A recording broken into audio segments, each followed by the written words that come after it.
রাজধানীর শহীদ সেরাউদ্দিন কলেজের হামলা ও ভাঙচুর চালানোর প্রতিবাদে প্রতিষ্ঠানটির শিক্ষার্থীরা বিক্ষোভ করেছেন। আজ সোমবার সকাল থেকে শিক্ষার্থীরা ক্যাম্পাসে অবস্থান নিয়ে এই বিক্ষোভ শুরু করেন।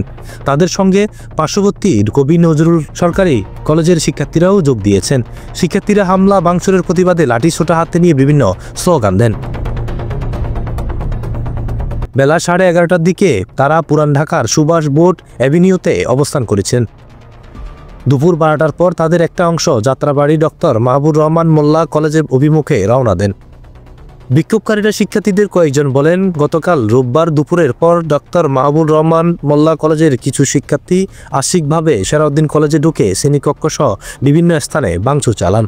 কলেজের 17টি বিভাগের শ্রেণীকক্ষ, অফিস কক্ষ, আসবাবপত্র, কম্পিউটার ও অন্যান্য জিনিসপত্র লুটপাট ভাঙচুর করা হয়েছে। এদিকে আজকের মধ্যে সবার অংশগ্রহণের দ্রুত আলোচনার মাধ্যমে সমস্যা সমাধানের আহ্বান জানিয়েছেন সেরাউদ্দিন কলেজের অধ্যক্ষ কাকলি মুখোপাধ্যায়।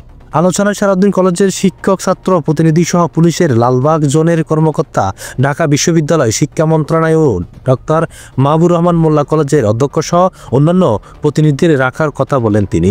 রাজধানীতে ভুল চিকিৎসায় অভিজিৎ হাওলাদার নামে এক শিক্ষার্থীর মৃত্যুর অভিযোগের জেরে গতকাল পুরান ঢাকার ন্যাশনাল মেডিকেল কলেজ ও সেরাউদ্দিন কলেজে ভাঙচুর ও লুটপাটের ঘটনা ঘটে। সংশ্লিষ্ট ব্যক্তিদের সঙ্গে কথা বলে জানা গেছে, অভিজিৎ হাওলাদার ডাক্তার মাহবুবুর রহমান মোল্লা কলেজ থেকে চলতি বছর উচ্চ মাধ্যমিক পাশ করেছেন। তিনি ডেঙ্গুতে আক্রান্ত হয়ে গত সোমবার ন্যাশনাল মেডিকেল কলেজ হাসপাতালে চিকিৎসাধীন অবস্থায় মারা যান। ওই ঘটনা গত বুধবার মাহবুবুর রহমান মোল্লা কলেজ সহ অন্য কলেজের শিক্ষার্থীরা ন্যাশনাল মেডিকেল ঘেরাও করে বিক্ষোভ করেন।